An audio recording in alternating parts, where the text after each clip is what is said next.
Gusto y como siempre, bueno, reciban un cordial saludo, ¿verdad?, de los hermanos de allá de Asiel, Iglesia Bíblica. Y bueno, primeramente Dios, en un mes, un poquito menos, tenemos la dicha, ¿verdad?, de estar juntos.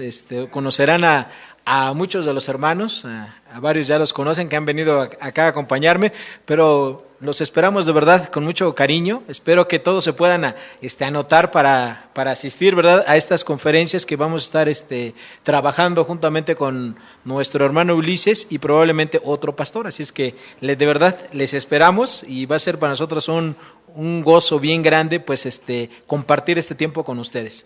Muy bien. ¿Cómo se encuentran en el día de hoy? ¿Bendecidos?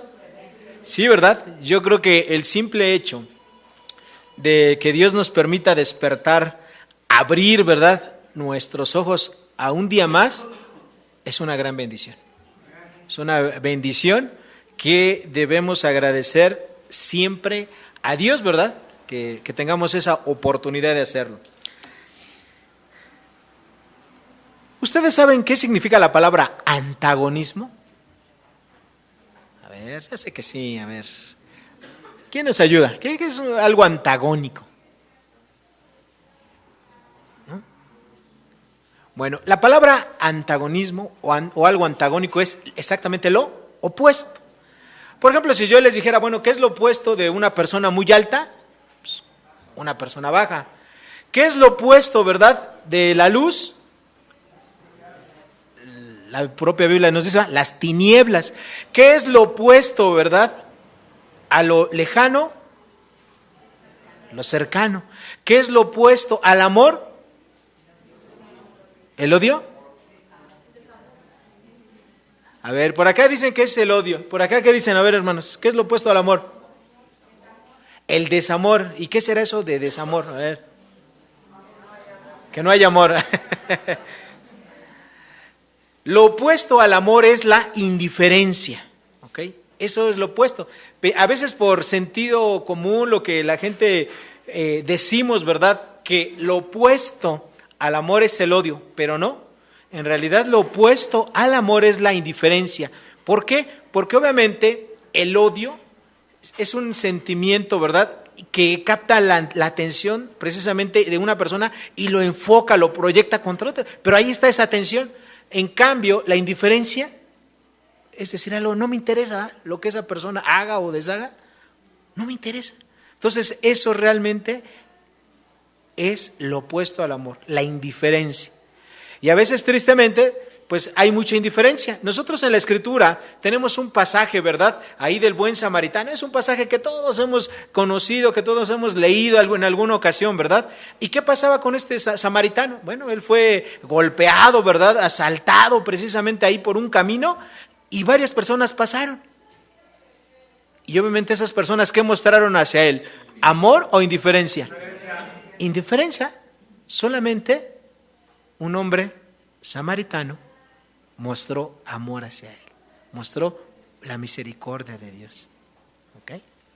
El día de hoy nosotros vamos a estudiar que cómo es que Dios quiere que nosotros andemos en su espíritu, viviendo realmente en amor, viviendo realmente dándole el espacio al Espíritu Santo para que Él, todo lo que está produciendo dentro de nosotros, en nuestros corazones, nosotros realmente podamos reflejarlo, realmente podamos externarlo y con ello andar realmente en el Espíritu Santo. Vayan conmigo, por favor, abran sus Biblias en Gálatas, en el capítulo número 5, y vamos a leer de los versículos 19 al 25. Gálatas, capítulo 5, versículos 19 a 25. Dice así la palabra de Dios.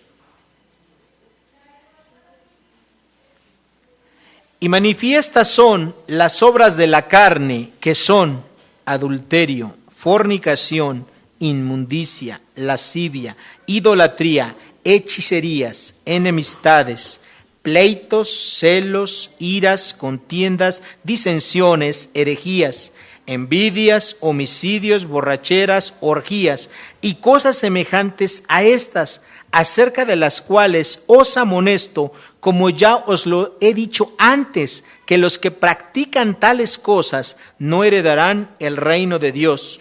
Mas el fruto del Espíritu es amor, gozo, paz, paciencia, benignidad, bondad, fe, mansedumbre, templanza. Contra tales cosas no hay ley. Nosotros en estos versículos encontramos precisamente lo antagónico, ¿verdad? Encontramos un contraste. ¿Cuál es ese contraste que Dios quiere enseñarnos en este pasaje? Nos enseña por una parte cuáles son las obras de la carne y por otra parte nos enseña cuáles son los frutos del Espíritu. Son dos cosas totalmente opuestas. Y eso se constituye como un antagonismo. Eso se constituye precisamente en algo que Dios quiere que nosotros sepamos y que hagamos lo correspondiente. Primero, ahí en los versículos 19 al 21 encontramos las obras de la carne. Y estas obras de la carne reflejan los deseos pecaminosos de la condición humana. Es decir, estas obras de la carne que están aquí descritas no son otra cosa, sino aquellas actitudes, aquellas acciones, aquellos actos que hacemos cuando no somos creyentes. Este grupo de obras de la carne está prácticamente tomando como una fotografía. Ustedes, no sé si les ha pasado, a mí me ha pasado varias veces, que por ejemplo yo pienso, ¿verdad?, que estoy a lo mejor vestidamente adecuado y correctamente arreglado para un evento, ya voy muy bien según yo, y bueno, estamos ahí en el evento, disfrutamos y siempre llega el momento de las fotografías. Toman la fotografía y cuando te toman la fotografía, pues tú no piensas que está bien, pero pasa el tiempo, los días, y de repente uno ve esa fotografía y se da cuenta, ay, mira la corbata, ¿verdad? El nudo me lo hice chueco, o a lo mejor tenía una mancha en la camisa, o a lo mejor no me di cuenta y tenía, por ejemplo, ese día, a lo mejor una noche antes me desvelé y salí con unas ojerotas así bien grandes y no nos damos cuenta, pero cuando pasa el tiempo, entonces ahí nos damos cuenta de cómo estamos. De la misma manera, este pasaje que estamos estudiando el día de hoy es como una fotografía que toma Dios y dice, estas son las actividades, los pecados que hace la gente que no me conoce. Y esta otra fotografía debe de ser de los hijos de Dios. Si usted es un hijo de Dios, ¿en qué fotografía usted debe de aparecer? ¿En las obras de la carne o en las obras del Espíritu? Dígame. Ahí debemos de estar, ¿verdad? Si nosotros estamos haciendo una obra de la carne, ojo, estamos en la fotografía que Dios no quiere. Dios quiere que estemos en la fotografía de los frutos del Espíritu. Ahí en esa foto nos quiere Dios. Pero vamos a ver qué es esto más a detalle. Primero,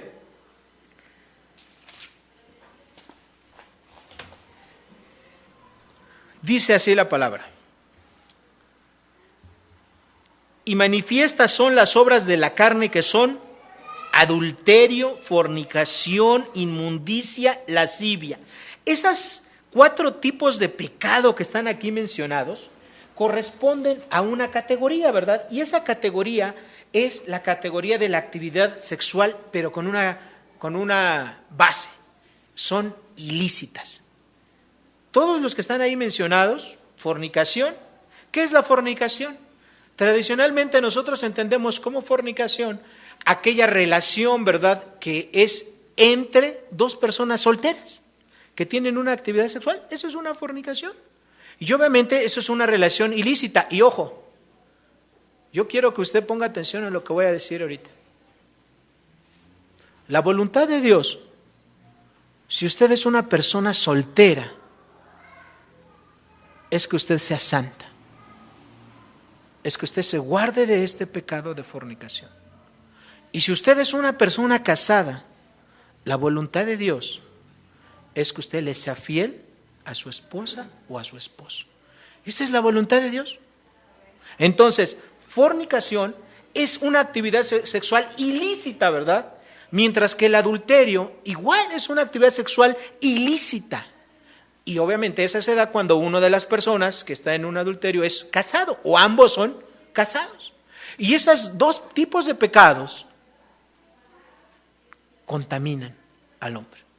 Esos dos tipos de pecados Dios no quiere, ¿verdad?, que estén apareciendo en las fotos de sus hijos, porque son pecados propiamente de personas que no son creyentes, de personas inconversas. Después tenemos ahí la inmundicia. El pecado de la inmundicia es algo sucio. Y obviamente, para que podamos entender esto, le voy a decir a usted, ¿qué pasa cuando una persona tiene una herida grave y profunda, y esa herida no es atendida? ¿Qué le pasa? Se infecta, ¿verdad?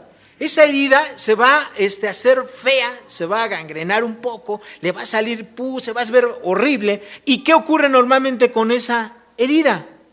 Huele feo, ¿sí? Huele mal.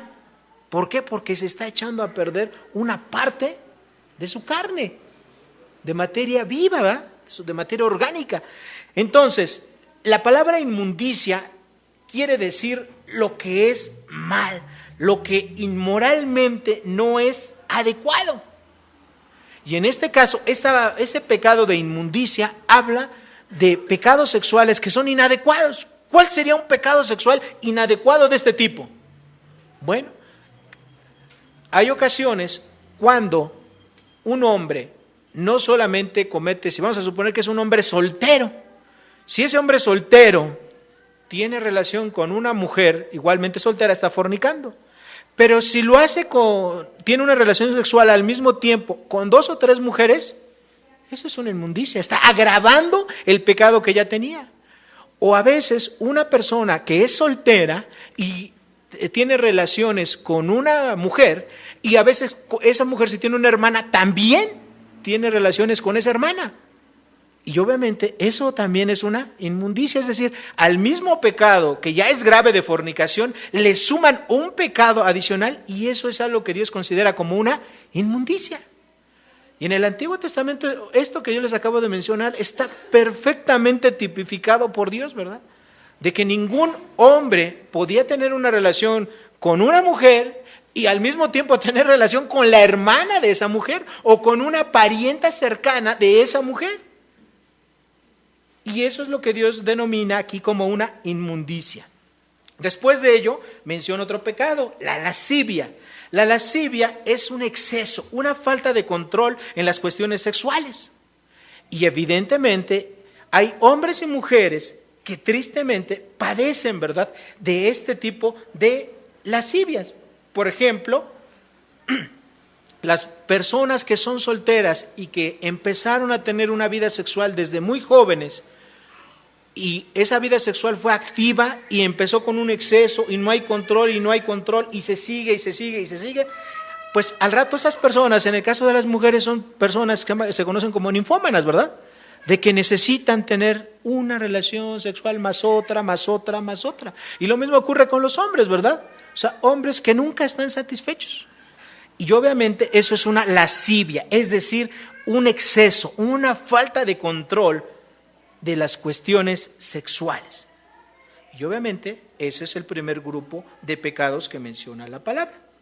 El segundo grupo de pecados que menciona la palabra, dice ahí, tiene que ver con las relaciones humanas y tiene que ver primero, idolatría y hechicería, tiene que ver primero con la religión, es decir, con la forma en la cual las personas quieren establecer una comunión y un contacto con Dios. Lo primero que menciona ahí Pablo, inspirado por el Espíritu Santo, es la idolatría.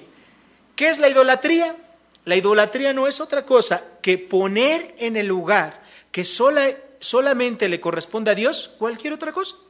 Hay gente que en el lugar de adoración, en el lugar principal de su vida, que debe de ser Dios, hay gente que pone cualquier otra cosa. Hay gente que pone un ídolo, ¿verdad? Un ídolo hecho con manos humanas, de madera, de yeso, o una imagen, ¿verdad?, de papel, y ahí lo ponen. Hay otras personas que no, que en ese lugar que solamente le corresponde a Dios, pone a seres humanos. Y ahí tienen, y están adorando a una persona, la están considerando como a Dios mismo, le hacen más caso que a Dios a esa persona. Otras personas ponen el dinero, otras personas ponen el trabajo, su ocupación, su mejor afición, ¿verdad? Ahí lo ponen. Y eso se convierte en idolatría. Uno de los pecados que la iglesia moderna tiene es eso, que a veces, aunque somos cristianos y sabemos que la idolatría es pecado, sin darnos cuenta, estamos poniendo en el lugar que única y exclusivamente le corresponde a Dios a otra cosa. Y no nos damos cuenta. Hasta que nosotros somos confrontados con la palabra de Dios, ¿verdad? Porque decimos, bueno, nosotros ya conocemos la verdad, nosotros no adoramos ningún tipo de ídolo, no adoramos esto, no adoramos imágenes, pero ¿qué tal tu trabajo? ¿Qué tal a tu cantante cristiano favorito? ¿Qué tal, sí, tu pasatiempo? Fíjense que hoy en día está ocurriendo algo muy curioso, está ocurriendo algo que es tan común que la gente, aún los cristianos, lo estamos perdiendo de vista. Nos estamos volviendo idólatras de la comunicación y de los aparatos que generan la comunicación. Incluso hoy en día ya hay enfermedades relacionadas con el celular. ¿Ustedes sabían que hay personas que les da miedo olvidar su celular? Ay, ¿qué tal si se me olvida? Y en eso me habla el presidente.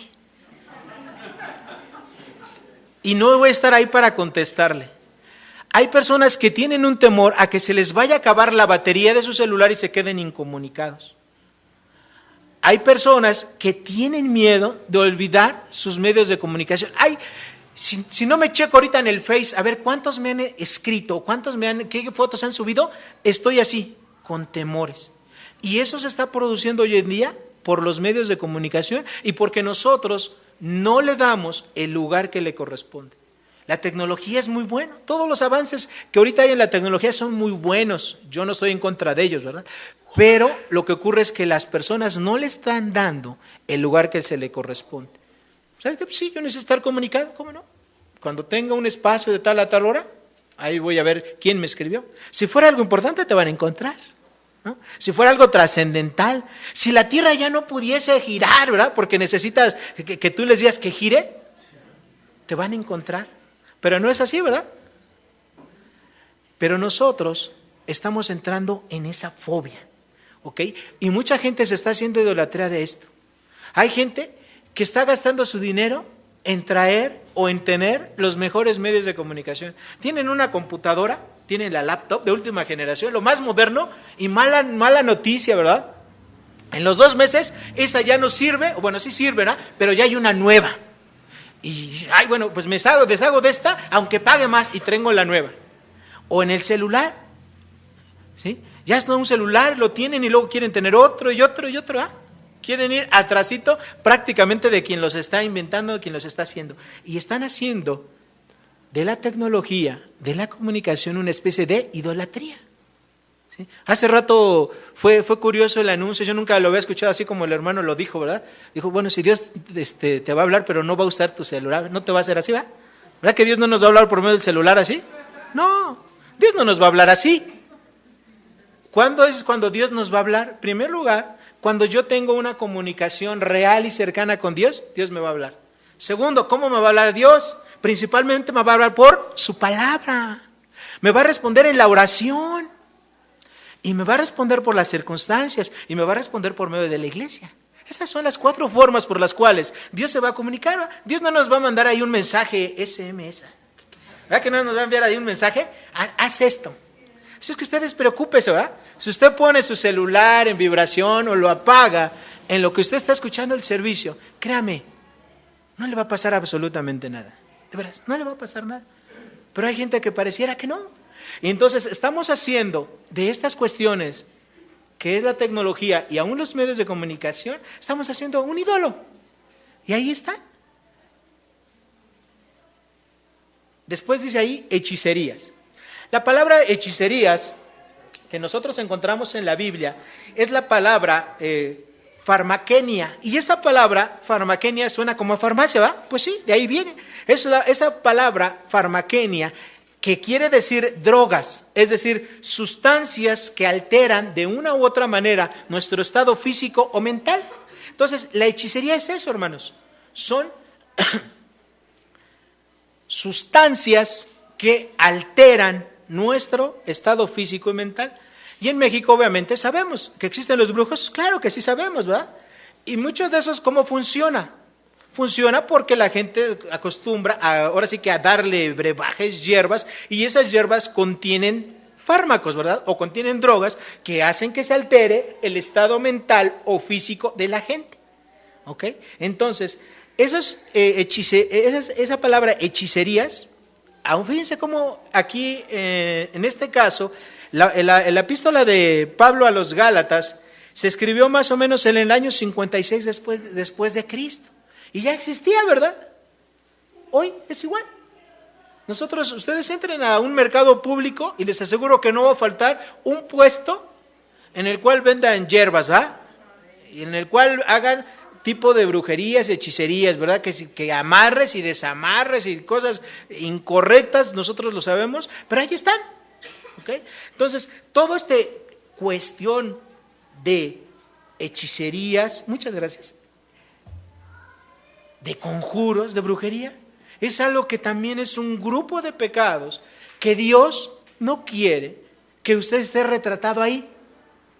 Y a veces los cristianos, como yo les decía, pues por ignorancia caemos en esto, ¿verdad? Y decimos, bueno, pues miren, yo no traigo colgado un amuletito, ¿verdad? Ah, pero ¿qué pasa? Traje aquí mi pulserita de pez. Y el día que no me la pongo, híjoles, me va a ir mal. Ese día no quiero ni salir a la calle. ¿Por qué? Porque me va a ir mal. ¿Sí? No traje mi pulserita del pez, ¿verdad? Que ahí lo tengo. O el día que se me olvidó la Biblia. Bueno, para empezar no la debemos de olvidar, ¿verdad? Pero si un día se le olvida, hay gente que dice, se me olvidó la Biblia. Yo creo que este día Dios no me va a bendecir. ¿Sí? Porque no traje mi Biblia. Y obviamente no estamos practicando hechicería, pero pensamos, ¿verdad? Estamos haciendo una sustitución de elementos, ¿verdad? De este tipo de cosas, de prácticas, por elementos cristianos. Y por eso les decía que Dios no quiere que nosotros, cuando nos tome la foto, nos encuentre de ese lado, haciendo las obras de la carne, de ningún tipo. Ahora en Cristo Jesús somos totalmente libres, ¿verdad? Siempre se los digo cuando vengo aquí, ya están de decir, este hermano no se sabe decir otra cosa, pero de veras, hermanos, cuando nosotros somos cristianos, somos libres de la condenación eterna. Ya no vamos a ir al infierno solamente por la gracia y la misericordia de Dios. Somos libres de la esclavitud del pecado y somos libres, ¿verdad?, del poder que el pecado ejercía sobre nosotros. En Cristo Jesús realmente somos libres. Entonces, ¿por qué a veces nos queremos esclavizar nosotros mismos, ¿verdad?, a este tipo de cuestiones? Cuando Cristo ya nos libertó. Cuando Cristo ya hizo todo lo necesario para que usted y yo realmente seamos libres. ¿Qué nos ha hecho Dios a todos los que somos sus hijos? Nos ha hecho realmente ¿qué? Libres. No se le olvide eso. Ahora bien, el tercer grupo de pecados que menciona Pablo, inspirado por Dios aquí en su palabra, tiene que ver con las relaciones humanas. Y en este grupo empieza mencionando Pablo a decir lo siguiente. Después de las hechicerías, ahí en el versículo 20 de Gálatas 5, Pablo dice enemistades. ¿Qué son las enemistades? ¿Qué es una enemistad?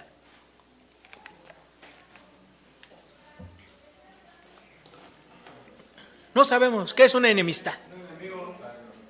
Lo opuesto de una amistad, ¿no? Van a decir, sí, exacto. Un enemigo, ok. Las enemistades son actitudes, ¿verdad?, de odio e incorrectas hacia las personas. Cuando nosotros no éramos cristianos, cuando nosotros no éramos creyentes, teníamos muchas enemistades. Ahora, usted como hijo de Dios, ya no debe de tener enemistades, salvo que sean enemistades a causa del Evangelio. Si usted va y le predica a una persona que no conoce en Cristo Jesús, y esa persona está haciendo prácticas incorrectas e ilícitas, y usted va y lo exhorta y lo invita a que deje esa vida y que venga Cristo Jesús, y esa persona lo rechaza a usted y él empieza a ser su enemigo, si es por esa causa, es una enemistad justa. Pero si es porque usted es un mal vecino, esa es una enemistad injusta e incorrecta. ¿Sí? Si usted siempre va y se pone enfrente, estaciona su coche enfrente de la puerta del vecino, que se espere, ¿va? Al fin que nada más va a estar un ratito, y el vecino sale y se molesta, y usted tiene su coche ahí fuerte, el vecino tiene razón en molestarse, porque usted hizo algo incorrecto. Y si usted lo hace vez tras vez, y ese vecino se convierte en su enemistad, el vecino tiene razón, porque usted está haciendo algo incorrecto. ¿Okay? Entonces, ya para los cristianos, cualquier tipo de enemistad es incorrecta si esa enemistad no es a causa del evangelio. El apóstol Pablo nos narra que él tenía múltiples enemigos. ¿A poco no? Él tenía múltiples enemigos y era por predicar el evangelio. Él tenía en contra a todas las personas del Sanedrín. Muchas veces lo quisieron matar, ¿okay? Pero era por él, era porque les había hecho algo a los del Sanedrín. No, ¿verdad? Era porque él predicaba la verdad, porque predicaba a Cristo Jesús. Cuando nosotros le predicamos a personas que son líderes de otras religiones, nos volvemos odiosos para ellos. Pero ¿sabe qué? Lo tenemos que hacer así. No hay de otra forma. En una ocasión, una hermana de la iglesia me pidió que fuese a hablar con un familiar que estaba muy enfermo. De hecho, hoy en día están a punto de cortarle una pierna a causa de su diabetes. Pero este hombre es santero. Y cuando yo fui, por más que traté de hablar y oramos antes de platicar con este señor del evangelio, pues este señor, desde que yo llegué, así como que dicen, ¿verdad? Nada más me recibió porque no le quedó de otra. Pero en la plática era una conducta hostil y así, de lo cual pues yo no tengo ningún problema. A mí me han corrido de lugares, a mí me han dicho que soy un vendedor de ilusiones, a mí me han dicho muchas cosas, a mí me han amenazado para que no predique la palabra, lo cual pues realmente no me interesa, ¿verdad? Porque yo sé en quién he creído, así como yo sé que usted también ha creído en el mismo Dios y en el mismo Dios que tiene poder para sobrevencer todas estas cosas. Pero ante ese hombre, hoy en día, cuando yo he preguntado y le he dicho a esta persona, oye, me gustaría ver cómo sigue tu hermano, etcétera, me dice, no, ni vaya, a usted lo aborrece. Bueno, pues, si alguien me aborrece porque le fue a llevar las buenas nuevas de salvación, bueno, eso es algo que solamente él puede decidir, ¿verdad? Soy su enemigo, ¿verdad? Pero no por mi voluntad, sino porque esa persona así lo decidió. Entonces, si tenemos este tipo de enemistades, créame, Dios no va a estar molesto con usted.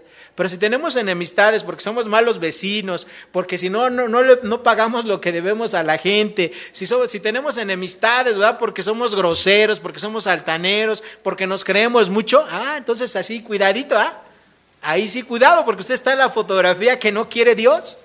Usted está saliendo en la foto que Dios no quiere para sus hijos, ¿ok?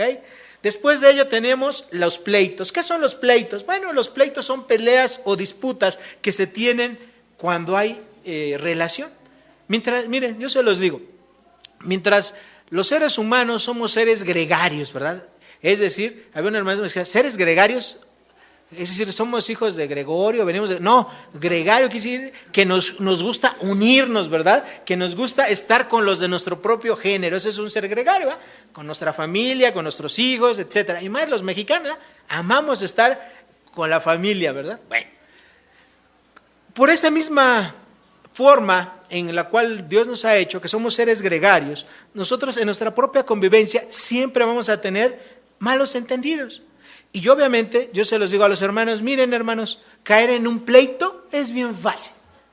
Nada más déjese usted manejar por su carne y va a tener un pleito seguro. Si usted va a estar ahí informado en la fila del banco y llega una persona y se mete, ¿verdad?, adelante de usted y usted empieza a echarle, oiga, ¿por qué se mete? Usted empieza a pedir su derecho. Pues si yo vengo aquí formado, ¿usted por qué llega y se mete? Bueno, usted está ganando un pleito.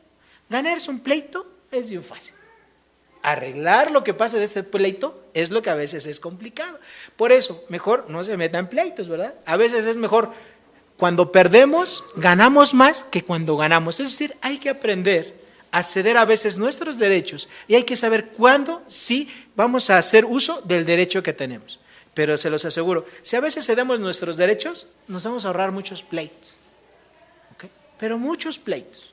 Entonces, los pleitos es un fruto de la carne, es un fruto propio de personas que no conocen todavía a Cristo Jesús. Después de ellos siguen los celos. Los celos no es otra cosa sino codiciar lo que le pertenece a otra persona o cuando pensamos que alguien nos quiere quitar algo que es nuestro. Y ese es el típico, ¿verdad? Si yo tengo una novia y a esa novia le hablan otros muchachos, yo empiezo a sentir celos, ¿verdad? ¿Por qué? Porque bueno, es que alguien me quiere quitar a mi noviecita.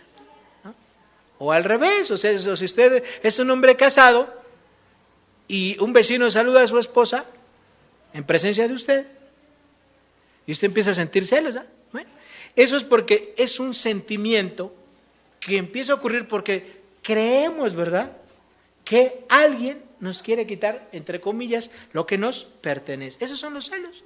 Y eso ocurre, hermanos, muchas veces también dentro de la iglesia. Vemos ahí un hermano que a lo mejor tiene habilidades, ¿verdad? Es talentoso, Dios le ha dado dones y talentos para la música, ¿verdad? Y empieza a destacar y empieza a salir. Y a lo mejor alguien que ya tiene más tiempo, etcétera, dice, mira, pues como a ¿verdad? Que tiene menos tiempo, le dan la oportunidad, y yo tuve que pasar 49 años, ¿verdad? Para que me dieran la oportunidad de tocar al frente, y él que apenas tiene 3 o 4 o 5, el tiempo que ustedes quieran, ¿no? Ya está al frente, ¿no? Y empezamos a sentir, ¿qué? Celos, ¿ok? O a veces es entre iglesias. Oye, mira, pues esta iglesia tiene como 10 años y ya son como 200 personas y nosotros, ¿verdad? Que tenemos 50 años y apenas somos 50, ¿cómo es posible? No, seguramente hacen algo, ¿no? Y empieza a ver, ¿qué? Celos. Dios no quiere que los cristianos andemos en este tipo de cosas, ¿verdad? Obviamente es un fruto de la carne. Después de ello viene la ira. ¿Qué es la ira? La ira son expresiones repentinas y descontroladas que provocan hostilidad hacia otras personas. Y la verdad de las cosas es que muchas veces son, ¿qué? Injustificadas. Esa es la ira. ¿Cuántos de nosotros no hemos presenciado o hemos caído en estas manifestaciones? Fíjense, yo hace un par de meses venía circulando por el viaducto y venía del Palacio de los Deportes hacia el eje 3. Y venía el tráfico, pero así bien lento, a vuelta de rueda. Y los coches íbamos casi pegaditos, ¿no? Casi defensa con defensa. Y ahí íbamos, poco a poquito, avanzábamos 2 o 3 vueltas de llanta y nos detenían. 2 o 3 vueltas de llanta y nos deteníamos. Ahí está. Bueno, imagínense el impacto que se le puede dar de un coche a otro a una velocidad, de veras, en mi coche, no me acuerdo qué se llama para medir la velocidad, pero ni siquiera marcaba el 1. Y despacito, bueno, pues así vamos todos. Adelante de mí iba una patrulla de esas de seguridad privada y le pegó tantito al coche de adelante. Yo lo vi y dije, no, pues ¿qué va a pasar? Pues nada. Pero no fue así, hermanos. Se bajó del coche de adelante una señora que yo, de veras, créanme, nunca había visto una señora tan brava como esa. Se bajó del coche, le empezó a gritar de cosas al señor que iba manejando de la patrulla esta de seguridad privada.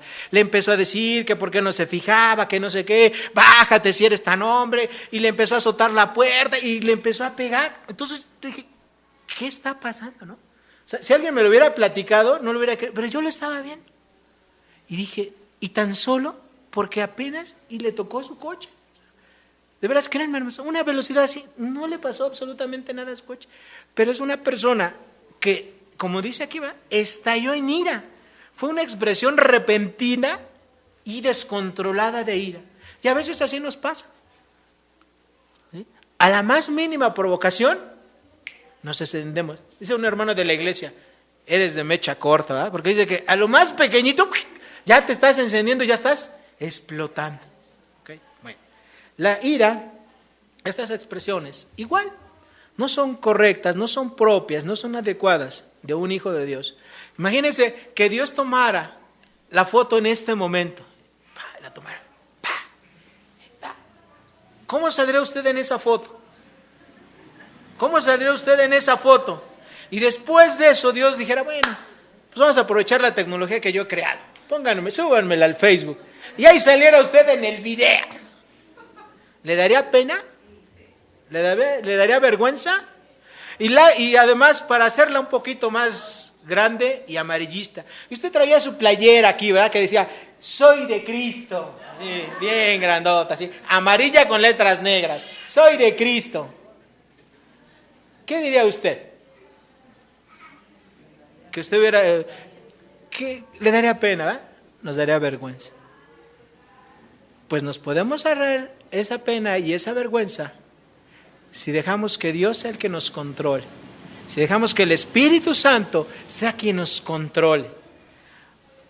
Porque le voy a decir algo, el temor de Dios precisamente consiste en ello, en que nosotros debemos estar siempre ciertos de que Dios nos ve todo el tiempo, en todo lugar. Y usted y yo tenemos que vivir sabiendo eso, que Dios nos ve en todo tiempo, en todo lugar. Y que aunque Dios no tenga una cámara para estarnos grabando y no nos va a subir al Facebook, Dios lo sabe todo. Dios nos ve. Y eso debe de hacer de nosotros una convicción de vivir exactamente como a Dios le agrada. Después de ello, vienen las contiendas. Las contiendas son disputas más grandes que pueden trascender de persona a persona e incluso de generaciones y por el tiempo. Hay 1000 historias, ¿verdad? Trágicas de que esto es real. Cuando una persona empieza a tener una contienda, una lucha, ¿verdad?, con alguien, y obviamente ahí están, se pelean y todo eso, al rato ese mismo rencor se lo heredamos a los hijos, ¿verdad? Y los hijos también empiezan a enojarse y empiezan a tener problemas con los hijos, ¿verdad?, de la otra familia, y luego esos hijos tienen más hijos, son los nietos, y siguen, y así se va. Y eso es común. ¿Por qué? Porque las personas no se dan cuenta de que una contienda puede traspasar tiempo y generaciones. Y hay gente que se odia, ¿verdad? Y no sabe ni por qué odian, pero ahí están. Y siguen participando de eso. Después de ello siguen las disensiones. ¿Qué es una disensión? Una disensión es una división. A veces como cristianos nos fijamos, ¿verdad?, mucho. Todos los que somos padres queremos tener una familia unida. O alguien que no sea padre aquí, o alguien que sea padre no piensa de esa manera. Sí, todos queremos tener una familia unida. Eso es lo que queremos. Todos los que somos pastores queremos tener una iglesia unida. Todos. De hecho, la unidad dentro de la iglesia es una obra sobrenatural que Dios hace. No es algo que provoquemos nosotros las personas. Es una obra sobrenatural. La unidad de la iglesia es una obra sobrenatural que Dios hace. Pero el mandamiento que Dios nos da a los cristianos es que guardemos la unidad. Es decir, esa unidad que Dios ya ha dado a la iglesia, lo que quiere Dios, el mandamiento de Dios es que guardemos la unidad en el vínculo de la paz. Eso es lo que dice Efesios, ¿verdad? ¿Ok? Que nosotros no andemos metiendo pleitos, que nosotros no andemos metiendo divisiones, ¿verdad?, dentro de la iglesia, porque la iglesia no es nuestra. La iglesia no es del hermano que toca, la iglesia no es del hermano que dirige, la iglesia no es del hermano pastor, la iglesia no es del hermano misionero. ¿La iglesia de quién es? La iglesia es de Dios. La iglesia, Dios la ganó con la sangre de Cristo Jesús. La iglesia le pertenece ¿a quién? A Dios. Entonces, ni usted ni yo tenemos derecho a meter divisiones dentro de la iglesia. Y de verdad, a veces estas divisiones son tan sutiles que no nos damos cuenta. A veces, ay, mira, ¿por qué pintaron de ese amarillo, verdad? Ese amarillo está re feo, no me gusta, ¿sí? Lo hubieran pintado de colorado, ¿no? El colorado sí es un color más bonito. ¿A poco no es así como que te da calor, te da así la sensación? De colorado lo hubieran pintado. Y como a mí no me gusta, pues yo al rato le empiezo a decir a aquel hermano, oye Oscar, ¿a poco no?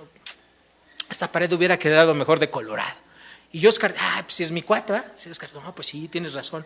Y al rato Oscar dice, oye, hermano, Jorge, ¿a poco no? Esta pared hubiera quedado mejor de colorado. Y ahí empieza. Y al rato ya están dos grupos, ¿verdad? Los que decidieron pintarlo de amarillo y al rato está el grupo de los que pensaban que era mejor de colorado. Y ahí está una división. Obviamente les estoy exagerando, ¿verdad? Obviamente les estoy yendo al extremo para ejemplificar que a veces hacemos de cosas que no tiene que haber ninguna división, una división. Oye, a mí, ¿por qué me pusieron en este estudio y con tal hermano, con tal hermana? No, pues si yo ya soy más crecido espiritualmente, me hubieran puesto en el estudio con X o yo hermano, ese hermano sí es espiritual, y ahí empezamos, ¿no? Ya empezamos. ¿A hacer qué? Divisiones. Son muy sutiles a veces, pero el mandamiento de Dios es que no hagamos. Nuevamente, si Dios toma la fotografía en este momento, ¿dónde está usted? ¿Dónde está usted? Piense en ello. Después vienen las herejías. ¿Qué son las herejías? Bueno, las herejías son afirmaciones que contradicen las verdades establecidas. Eso es una herejía. Si nosotros podemos decir, bueno, deme un ejemplo de una herejía. Bueno, si yo les dijera que la Trinidad, ¿sí?, no son 3 personas, sino que son 4 personas, pues yo estaría afirmando una herejía, ¿verdad? Yo estaría diciendo algo que va en contra de las verdades establecidas por Dios en la palabra. Esa es una herejía. ¿Ok? Si yo les dijera, bueno, ya no hay 22 frutos del Espíritu, ahora hay 28. Yo encontré 6 más, porque todos los que han estudiado la Biblia antes que yo no los han visto. Yo ya los encontré, son 28, ¿eh? Y les echo 6 de mi cosecha. Bueno, eso sería una herejía, ¿verdad? ¿Por qué? Porque estoy afirmando algo que contradice lo que está escrito en la palabra. ¿Okay? Bueno, eso es una herejía. Y fíjense que a veces nosotros, normalmente, fíjense cómo lo voy a decir, por error, a veces también llegamos a decir ese tipo de cosas, ¿eh? Llegamos a hacer alguna herejía o a aconsejarle a alguien que haga algo que es una herejía, ¿no? ¿Por qué? Por desconocimiento de la palabra de Dios, ¿ok? Pero también se da. Después de ello vienen las envidias. Las envidias es querer poseer algo que otras personas tienen, ¿ok? Dios nos bendice a todos de una manera diferente. Y a veces Dios bendice a alguien más, ¿va? A lo mejor con ciertas cosas materiales. Y uno dice, ay, pues, ¿cómo? A mí no, ¿verdad? ¿Y yo por qué? ¿Por qué Dios no me bendice como a X o Y hermano? ¿Okay? Pues si yo también soy su hijo, ¿verdad? Y empiezo a envidiar, empiezo a querer tener el tipo de bendiciones que otra persona tiene. Entonces, obviamente, pues eso también es un fruto de nuestra carne. Después de ello vienen las borracheras y orgías, y en este caso particularmente era algo muy, pero muy típico allá en esa zona de Galacia, ¿verdad? Las orgías no solamente se refieren a la parte sexual. Una orgía se produce cuando es algo que nosotros hacemos en exceso. Por ejemplo, si nosotros vamos a un buffet y hay muchísima comida y yo en lugar de comer hasta ya estar saciado y ahí le paro, no, pues yo le sigo, yo estoy saciado y le sigo, ya llevo 5 pozoles y bueno, pues todavía me caben otras 5 tacos de pastor y luego digo, bueno, pues mira, aquí también no le puedo negar a las carnitas, ¿verdad? Bueno, pues mira, vengo otros 10 tacos de carne y ahí le empiezo a mandar. Bueno, eso es una orgía, es decir, es un exceso en cuanto a ¿qué? En cuanto a comer. O sea, eso es una orgía también, es un exceso, ¿verdad? No tenemos un límite en hacer algo. Bueno, eso es una orgía. Obviamente las borracheras sabemos lo que es, ¿verdad? es un estado inconveniente por el consumo excesivo de alcohol, o a veces ni siquiera es excesivo, pero simplemente como mi cuerpo no tolera, ¿verdad?, mucha cantidad de alcohol, pues a lo mejor con 1 o 2 copas, pues yo ya me emborraché. Entonces, si ustedes de esas personas que con una copa de vino, ¿verdad?, usted ya se emborrachó, pues mejor no se lo tome, ¿verdad?, porque si no, usted va a estar dentro de ese grupo de pecados que Dios no quiere, porque pertenecen a la carne. Bueno, después de ello, Pablo dice, cosas semejantes a estas, de las cuales os amonesto, como ya os lo he dicho antes, que los que practican tales cosas no heredarán el reino de Dios. Y obviamente esta lista que está aquí no es una lista exhaustiva, es decir, ahí usted no va a encontrar todos los pecados que existen. Son 3 grupos de pecados que ya vimos: pecados relacionados con la pureza sexual, pecados relacionados con las relaciones humanas y pecados relacionados con... Entonces ahí están esos 3 grupos, pero no están todos. Hay muchísimos más pecados ya mencionados en la Biblia, ese es un grupo. Pero lo que es importante es lo que dice Pablo aquí. Dice, cosas semejantes a estas. Es decir, hay más pecados, de las cuales os amonesto, que los que practican tales cosas no heredarán, ¿qué?, el reino de Dios. Y con esta afirmación está diciendo Pablo lo siguiente: estas cosas son propias de personas no creyentes, de personas que no han conocido a Cristo Jesús. Así que si usted es un cristiano, si usted es un verdadero hijo de Dios, usted no debe andar en esas cosas, ¿ah? No debe andar en esas prácticas, porque no es lo correcto, no es lo adecuado para usted. Usted tiene que andar en la siguiente fotografía. Bueno, ¿cuál es la siguiente fotografía? Empieza ahí en el versículo 22 de Gálatas 5. Mas el fruto del Espíritu es amor, gozo, paz, paciencia, benignidad, bondad, fe, mansedumbre, templanza. Contra tales cosas no hay ley. Bueno, esta parte se conoce típicamente como los frutos del Espíritu, es decir, como aquellas cosas que el Espíritu Santo está produciendo adentro de cada persona. Y lo que Dios quiere es que cuando el Espíritu Santo está produciendo estas cosas, usted se deje controlar por Él y las ejecute y las haga. El Espíritu Santo siempre está trabajando en usted. Aunque usted esté dormidito o dormidita, el Espíritu Santo está trabajando en usted. Está produciendo estas obras. ¿Para qué? Para que usted las pueda realizar, las pueda ejecutar como a Dios le agrada. Vamos a ver cada una de estas obras. Primero dice ahí, es el amor. La palabra que aquí se traduce como amor es la palabra ágape, ¿okay?, que es el amor que solamente puede ser producido por Dios. Hay diferentes clases de amor, pero el amor ágape es un amor que solamente lo produce Dios en sus hijos.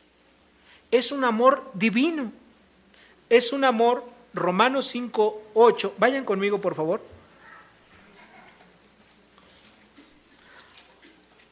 Romanos 5:8.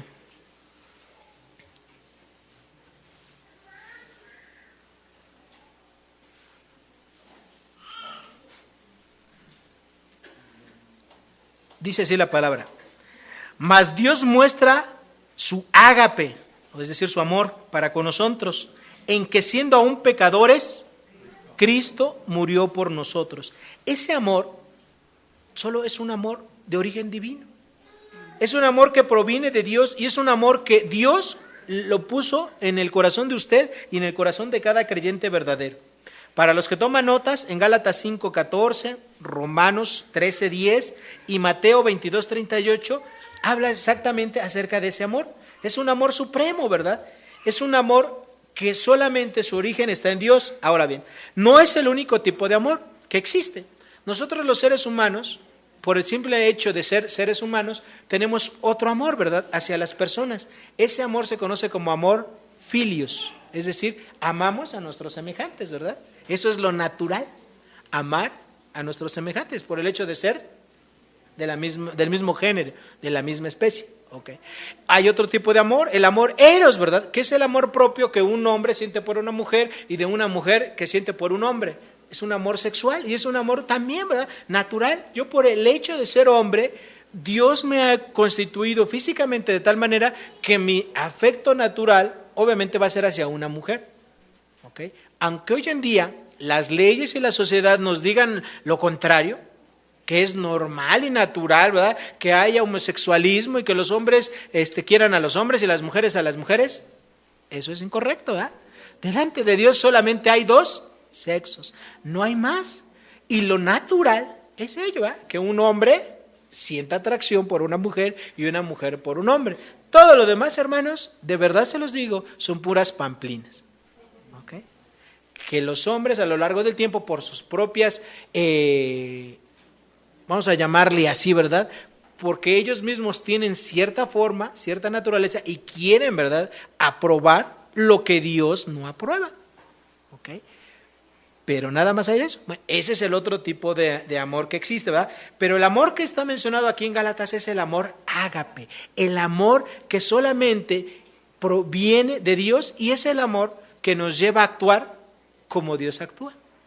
¿Okay? A sentir compasión por las cosas en las cuales Dios siente compasión, amar a la gente y hacer cosas que solamente Dios haría.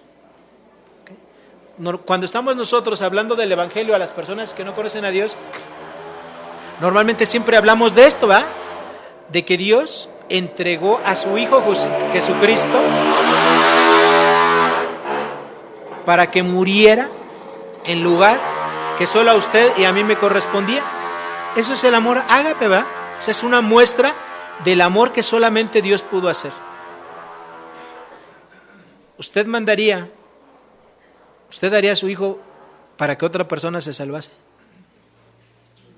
Pues si usted lo hace, si Dios lo llevase a algo así, es porque solamente Dios lo ha producido en usted, pero no es algo natural. Nuestra tendencia es exactamente lo opuesto, ¿eh? Yo protejo a mi hijo y lo cuido, ¿no? Si algo debe pasar a otra persona, pues que le pase, pero a mi hijo no. ¿Sí me explicó? ¿Okay? Entonces, eso es el amor ágape y de eso es el primer fruto que el Espíritu está haciendo. Lo segundo que está produciendo el Espíritu Santo en mí es el gozo. El gozo es una felicidad basada en el Espíritu Santo. ¿Y esto cómo nos damos cuenta? Nosotros a veces revolvemos las cosas y no entendemos. Nosotros nos podemos sentir contentos y felices por algo. Si a lo mejor usted es un estudiante y sacó 10, pues a lo mejor está contento, está alegre porque sacó un 10. A lo mejor si usted trabaja bien en su empresa y le aumentan el sueldo, pues usted en ese momento está contento, está alegre porque le dieron algo. Bueno, el gozo que se traduce aquí, la palabra que se traduce al español como gozo, implica una felicidad que tiene que ver con su estado espiritual y no con las condiciones en las que usted se encuentra. Usted puede estar enfermo, usted puede estar sin trabajo, usted puede tener 1000 problemas de todo tipo, pero siente y está experimentando el gozo del Espíritu Santo. Eso solamente lo produce el Espíritu Santo. Nadie lo puede producir. Una persona, un cristiano, le puede estar yendo de maravilla en todo, pero puede no estar disfrutando del gozo. Y no porque el Espíritu Santo no lo esté produciendo en él, no lo está experimentando por varias cosas. A lo mejor hay un pecado oculto, ¿sí? A lo mejor se siente insatisfecho por algo, a lo mejor usted no está sirviendo a Dios, no sé. Pero este gozo del que habla la palabra no tiene nada que ver con las circunstancias, no tiene que ver nada con las condiciones.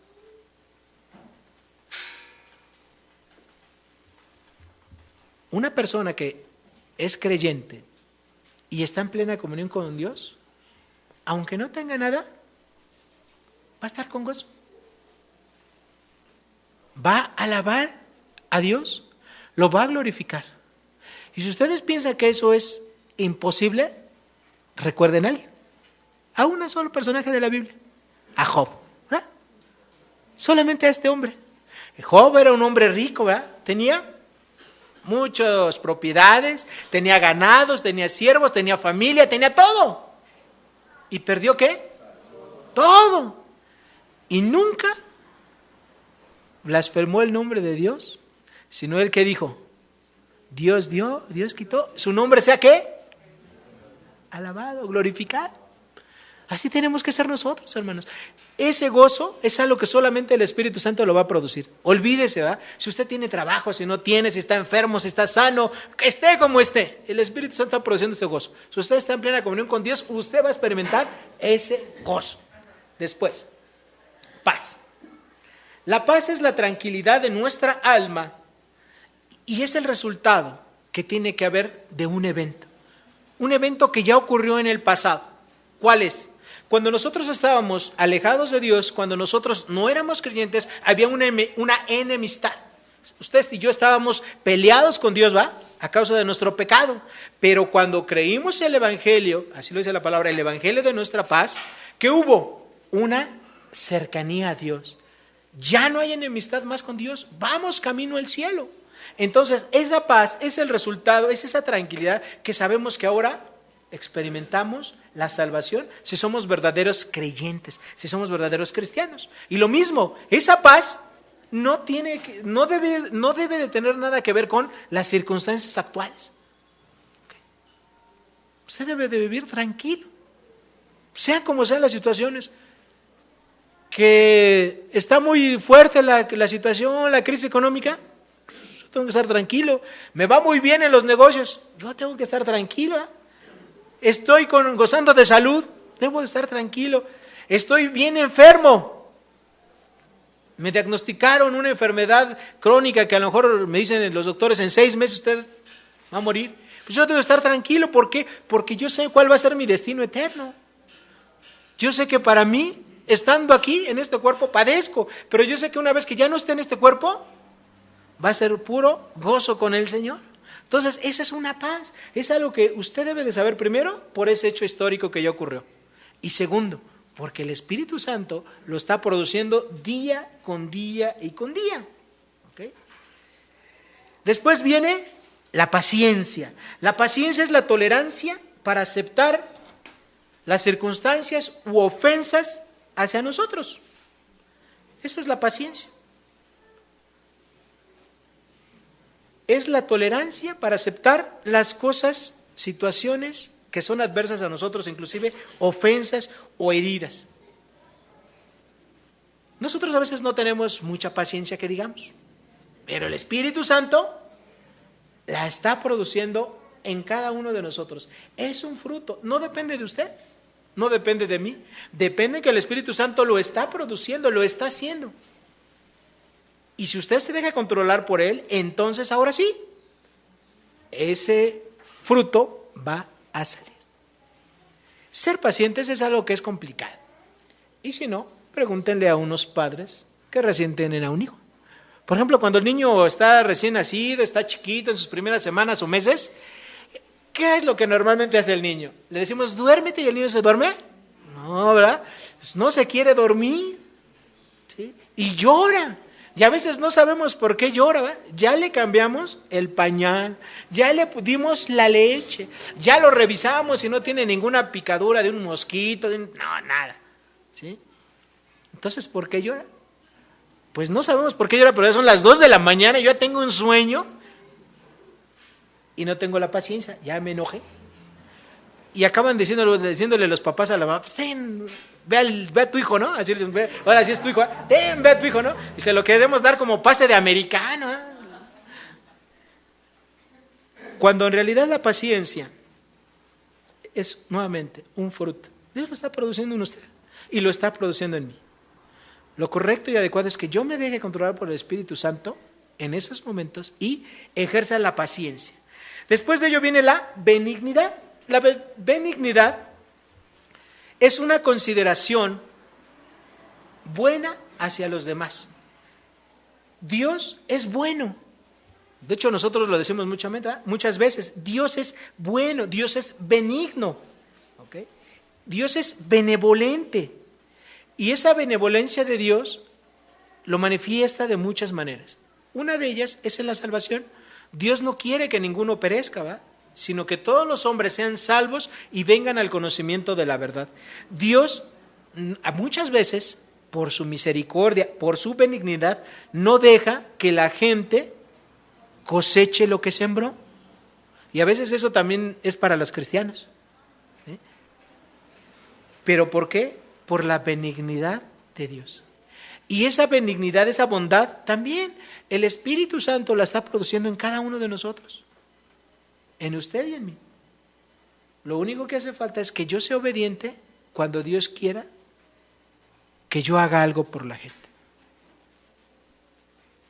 Cuando usted vaya por la calle y Dios le indique que tiene que ayudar a alguien, de verdad hágalo.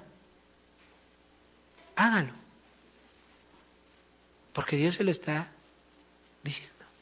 El Espíritu Santo está produciendo eso. Hágalo usted. No sea desobediente. Cuando Dios no le indique, así le pidan 100 veces en la calle algo, no lo haga. Porque Dios no le está diciendo que lo haga. ¿Ok? Pero cuando usted sienta, cuando Dios le hable claramente, que le diga, ayuda a esta persona, hágalo. Fíjense que ahí en la iglesia, muchas personas van, así a veces nos toca como estas horas del culto, y tocan a la puerta. Y hay gente que solicita ayuda, y a veces esa ayuda no se les da. ¿Por qué? Porque hay gente que trata de aprovecharse. Nosotros normalmente lo que hacemos es que pasen, platicamos con ellos, los invitamos a que escuchen la palabra, etcétera. Y después de ello charlamos y nos dicen qué necesidad tienen. Y hay ocasiones en las cuales se salen solamente con el evangelio que se les predicó, se salen con una Biblia que les regalamos, etcétera. Pero no se llevan un centavo porque Dios no nos indica eso. Hay ocasiones que es al revés, ¿sí? Que llega gente y que nosotros estamos orando, estamos en comunión con Dios, y Dios nos dice, ayúdalos. Y los ayudamos, y Dios transforma sus corazones y se quedan en la iglesia. ¿Cuándo hacer una cosa y cuándo la otra? Cuando usted esté en comunión con Dios, cuando usted esté escuchando la guianza del Espíritu Santo, usted sabrá cuándo hacer una cosa y cuándo hacer la otra. Hay gente que allá afuera nos quieren sorprender y que abusan, ¿verdad? Afuera de una librería cristiana del centro hay una señora como de unos 60 años. Yo desde que la conozco, hace 25 que me hice cristiano y que empecé a ir a comprar a esa librería, siempre está ahí. Afuera de esa librería, a veces se retira unos cuantos metros, se va a la esquina y regresa y siempre dice que tiene un grave problema, que sus hijas están enfermas, Bueno, yo le estoy hablando de hace 25 años. Hoy que voy, sigue diciendo lo mismo. O sea, yo creo que ya no es su hija, sino va a ser su nieta, ¿no? Pero ella sigue diciendo lo mismo. ¿Para qué? Pues para estar obteniendo dinero. ¿Okay? Entonces, nosotros, cuando estamos guiados por el Espíritu Santo, no nos vamos a equivocar. ¿Sí? Pero se requiere que usted esté en comunión con Dios para que pueda escuchar bien la voz de Dios, que es Él, ¿verdad? Y que Él es quien lo está moviendo a hacer o dejar de hacer, incluso un acto bueno, un acto de la bondad de Dios. ¿Ok? Después de ello, por cierto, ¿ustedes han escuchado la palabra ágata? ¿Han escuchado esa palabra? ¿No? ¿Mandé? Una piedra, ¿verdad? Fíjense que esa palabra, la palabra ágata, quiere decir bondad. ¿Sí? Incluso hay personas que tienen ese nombre, ¿verdad? Hay una escritura que se llama Ágata Christi, o se llamó, ya no sé si viva. Bueno, esa palabra quiere decir bondad. Y obviamente esta palabra es la que aquí está traducida, ¿verdad? Ágata, que es una bondad, una dulzura, una compasión hacia los semejantes. Y esa es una característica de Dios,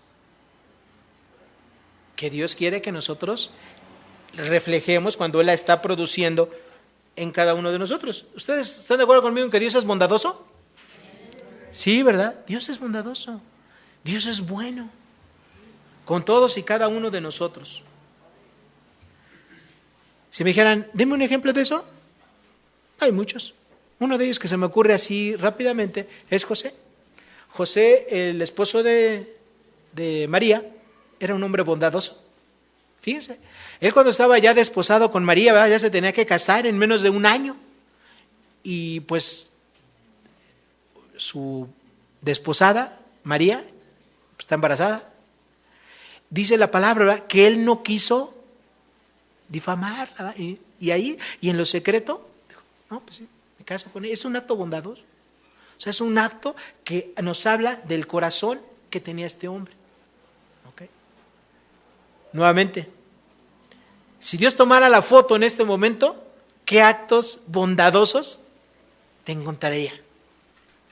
O al revés, ¿verdad? No se dirás en esa foto ahí de los bondadosos. Siguiente fruto del Espíritu, la fe. La fe, ¿verdad? Esta palabra que se traduce aquí como fe es pistis, ¿verdad? Que quiere decir la fidelidad, la lealtad, la confiabilidad hacia Dios. La fe, nosotros lo sabemos, es un don. La fe es un regalo de Dios. Dios a toda la humanidad, a todo ser humano, le da fe. ¿Para qué? Para que crea, para que pueda responder positivamente al Evangelio. Algunos rechazan, ¿verdad?, el Evangelio, otros lo aceptamos y de ahí nos seguimos. Pero esa fe va incrementándose. Esa fe no es la misma, ¿verdad?, cuando empezamos a caminar en Cristo Jesús, que después de 1, 2 o 5 años. Lo normal y natural es que esa fe se vaya ¿qué? Incrementando. Cuando nosotros vamos conociendo más a Dios por medio de la experiencia, por medio de la comunión diaria con Dios, nuestra fe tiene que ir ¿qué? Creciendo. Las pruebas no son las mismas, ¿verdad?, para un recién convertido que para una persona que ya tiene ciertos años en Cristo, como para una persona madura. Dios a cada uno de nosotros nos prueba de diferente manera para que nuestra fe sea más grande, más reforzada, ¿verdad? Obviamente así lo dice la palabra. No nos ha sobrevenido ninguna prueba o tentación que no sea humana, pero fiel es Dios que no nos dejará ser tentados más de lo que podamos soportar o resistir, sino que juntamente con la prueba nos dará la salida para que podamos ¿qué? Soportar o resistir. Y ahí estamos, ¿verdad? Entonces, la fe también el Espíritu Santo la está produciendo dentro de nosotros. Ahí está. Y nosotros tenemos que actuar correspondientemente a la fe que tenemos en nuestro corazón. Después de ello dice mansedumbre. ¿Qué es la mansedumbre? La mansedumbre es una actitud humilde y amable que permite que nosotros estemos con una actitud tranquila o sumisa, aún que estemos recibiendo alguna ofensa. La mejor prueba de esto es el Señor Jesucristo. La Biblia habla de Él cuando dice en los evangelios que el Señor Jesucristo era manso y humilde de corazón. Él ahí estaba siendo acusado, no abría su boca, ¿verdad? No se ponía a reclamar, no le hablaba, ¿verdad?, a todo el ejército celestial, aniquílenme a los romanos. ¿Dijo eso? Pero él tenía un poder, ¿verdad? Era manso. Él tenía un poder tan grande. Imagínense todo el poder que tiene Dios. Todo. Mas sin embargo, él humilde. Él controlado. Y eso es lo mismo que quiere. Nosotros tenemos que aprender mucho. Yo no sé usted cómo sea, ¿verdad? Pero yo sí. Yo tengo que aprender mucho de la mansedumbre. Obviamente, hoy en día puedo decir, sin que esto suene a presunción, que soy más tranquilo y más manso que hace 25 años o que hace 30. Y yo creo que todos estamos así, ¿verdad?, en ese proceso de aprender, ¿verdad?, la mansedumbre del Señor. Después de ello viene la templanza. La templanza es una capacidad que produce el Espíritu Santo para estar firmes ante cosas imprevistas, ante situaciones problemáticas. Es un autocontrol que solamente el Espíritu Santo puede producir. Y esta templanza se pasa. ¿Qué pasa cuando alguien viene y nos empieza ahí a reclamar algo? Bueno, lo peor que podemos hacer es pues ponernos igual, ¿verdad?, levantar la voz y decirle, oye, ¿por qué me reclamas? Y tal. Es lo peor que podemos hacer, ¿eh? La templanza es decir, bueno, yo escucho lo que me estás diciendo, trato de responder de una manera tranquila, así dice la palabra, porque la blanda respuesta quita la ira, pero la respuesta áspera hace subir el furor, ¿eh? Hace que la situación se ponga más caliente. Para que haya un pleito, se necesitan dos. Okay. Sencillito. Para que haya un buen pleito, por lo menos se necesitan dos. Pero si alguien quiere pleitear conmigo, lo que el Espíritu debe de producir y está produciendo en mí es una blanda respuesta, ¿verdad? O sea, lo que debe de producirse en mí lo que el Espíritu Santo está produciendo es una templanza, ¿verdad? Para que yo responda con una respuesta tranquila, que haga bajar la situación y no al contrario. ¿Okay? Entonces, el Espíritu Santo está ahí, ¿verdad? Trabajando día con día. Finalmente, dice la última parte del versículo 22, contra tales cosas no hay ley. Es decir, contra los frutos que el Espíritu Santo está produciendo en nosotros, el amor, el gozo, la paciencia, la fe, la benignidad, la templanza, la mansedumbre, contra todo eso que está produciendo el Espíritu Santo, no hay ley. Es decir, no hay algo que pueda vencerlo, no hay algo que pueda derrotarlo. Entonces, lo que Dios me quiere decir a mí es, déjate controlar por el Espíritu Santo. Ya no vivas, ya no hagas conductas que son propias para personas que no me conocen. Mis hijos tienen que estar en esta foto. Aquí está, todos estos frutos del Espíritu. Ahí Dios nos quiere, ¿verdad? Que estemos dejando que lo que el Espíritu Santo está produciendo en nosotros sea una realidad. Porque les voy a decir algo, hermanos. Nosotros venimos a las iglesias y aquí estamos. 2 horas, a lo mejor 3 horas, o menos, o más. Pero es poquito tiempo si lo comparamos con todas las horas que estamos allá en el mundo. Es muy poquito tiempo. Y la mejor muestra de que somos verdaderos cristianos no es aquí, es allá. Es cuando estemos allá en las pruebas, es cuando estemos ahí contra la gente que ofende, es cuando estemos ahí, ¿verdad? Contra la gente que está haciendo cosas incorrectas, es cuando estamos allá. Y ahí es donde se toman las mejores fotos. Aquí, si ahorita Dios nos tomara las fotos, no, pues todos están así, ¿verdad? Ojo abierto, oído abierto, corazón dispuesto. Pero las pruebas son allá. Aquí nada más venimos a fortalecernos. Aquí nada más venimos a recibir, ¿verdad?, el conocimiento de Dios. Pero la práctica, la verdadera práctica, es allá afuera. Así es que, resumiendo, y con eso termino, ¿en qué foto quieres salir? ¿La foto de la carne? ¿O en las fotos que el Espíritu Santo está produciendo en ti? Esa es una decisión nada más tuya, de nadie más. Oremos. Señor Dios, Padre Celestial, muchas gracias te damos por tu palabra.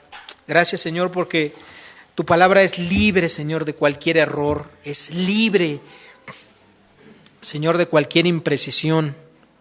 Gracias porque con ella, Dios, pues tú siempre nos exhortas. Gracias, Señor, porque con ella tú siempre quieres, Señor, que tus hijos seamos edificados, que tengamos ese conocimiento, Señor, de lo que haces tú en nuestras vidas. Y ahora que lo sabemos de una manera más precisa y concreta, Señor, está nuestra parte, está nuestra obediencia hacia ti. Yo te suplico, Señor, para que cada uno de nosotros decidamos dejar que el Espíritu Santo controle nuestras vidas. Que ya no dejemos más lugar a nuestra carne. Nuestra carne ya fue muerta. Nuestra carne ya fue crucificada en la cruz con Cristo Jesús. Y que ahora vivamos de una manera espiritual. Vivamos de la manera que a ti te agrada. Bendice, Señor, a todos y cada uno de mis hermanos que el día de hoy están aquí congregados en el nombre de Cristo. Bendícelos, Señor. Sé con ellos. Prospérales espiritualmente. Sé con ellos, Señor. Fortalécelos. Que los hombres y mujeres puedan ser una buena guía y un buen ejemplo para sus familias, para otros hermanos en Cristo más jóvenes, y para dar testimonio al mundo que en realidad somos hijos tuyos. Que de verdad la cruz de Cristo no fue en vano, Señor, en cada uno de nosotros. Si te hemos fallado, hoy te pedimos perdón. Si hemos dado muestras de nuestra carne en lugar de dar muestras del Espíritu, hoy lo reconocemos, hoy lo aceptamos. Perdónanos, Señor, por ello. Y llévanos a vivir como a ti te agrada. En el nombre de Cristo Jesús. Amén. Dios les bendiga, hermanos.